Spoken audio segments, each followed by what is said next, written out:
নমস্কার বন্ধুরা, রূপালী মিনি ব্লগে আপনাদের সবাইকে স্বাগত জানাই। আশা করি সবাই ভালো আছেন।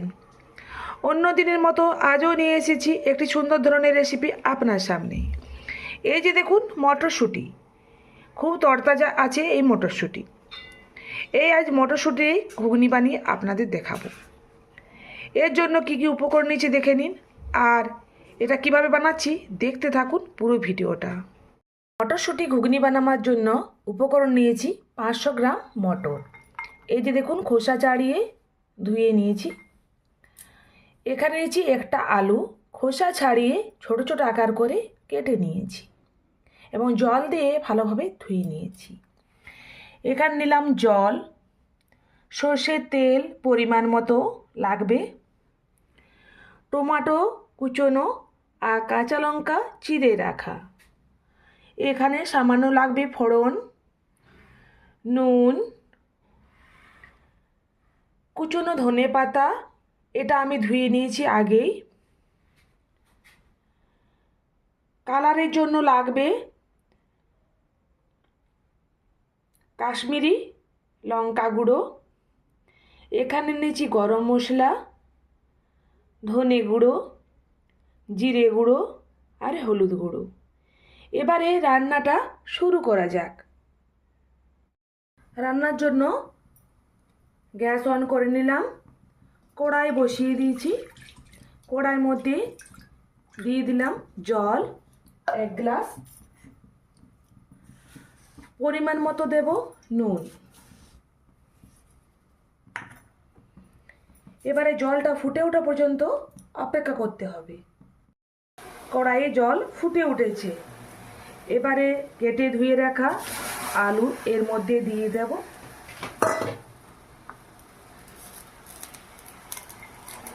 ছাড়িয়ে রাখা মটরশুঁটি এর মধ্যে দিয়ে দিলাম।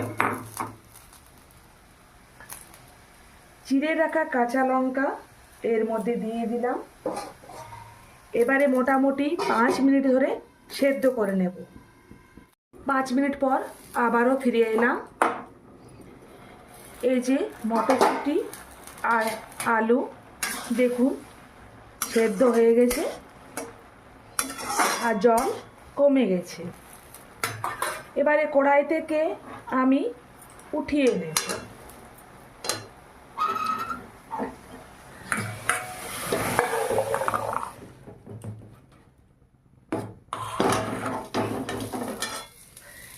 এবারে কড়াইটা পরিষ্কার করে ধুয়ে আসি। কড়াইটাকে পরিষ্কার করে জল দিয়ে ধুয়ে নিয়েছি এবং আবারও কড়াই বসিয়ে দিয়েছি। কড়াই গরম হয়ে গেছে। এর মধ্যে দিয়ে দেব পরিমাণ মতো সর্ষের তেল। এবারে দেব ফোড়ন। তেলটা গরম হওয়া পর্যন্ত আবারও অপেক্ষা করতে হবে। তেল গরম হয়ে গেছে। কড়াইয়ে এবারে দেব টমেটো কুচনো দেওয়ার পর সামান্য দেব নুন। যেহেতু সেদ্ধর সময় নুন দিয়েছি তাই বেশি নুন দিচ্ছি না, সামান্য পরিমাণ নুন দিচ্ছি। এতে কি হয়, টমেটোটা তাড়াতাড়ি করে গলে যায়।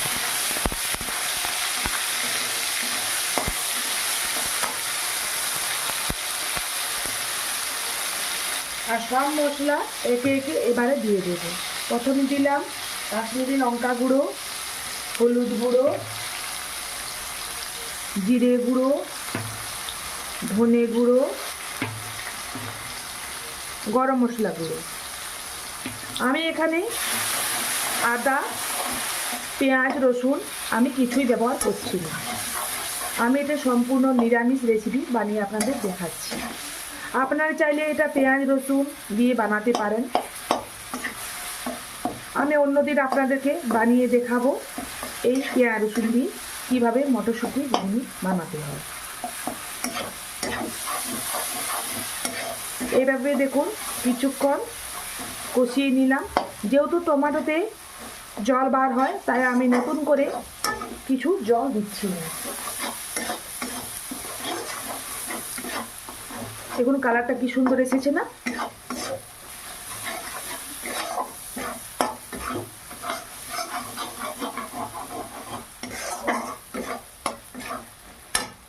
এবারে দেব সেদ্ধ করে রাখা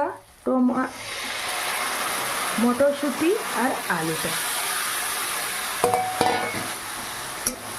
এতে যেহেতু জল ছিল না,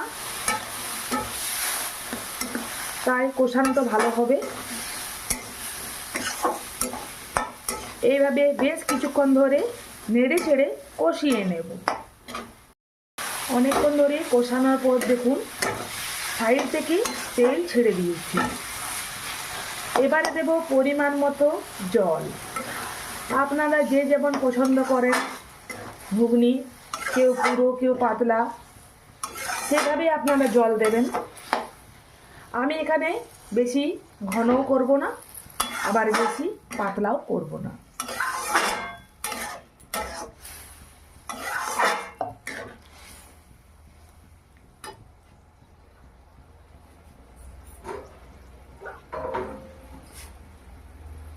আর একটু সামান্য পরিমাণে আমি জল দেব। মোটামুটি আমার এই রান্নাটা তৈরি করতে লেগেছে এই গ্লাসের 2 গ্লাস জল। প্রথমে লেগেছে 1 গ্লাস জল সেদ্ধ করার সময়, আবার 1 গ্লাস জল লাগলো এই ঘুগনিটা বানানোর জন্য। এর ফুটে উঠে গেলেই দিয়ে দেব ধনে পাতা।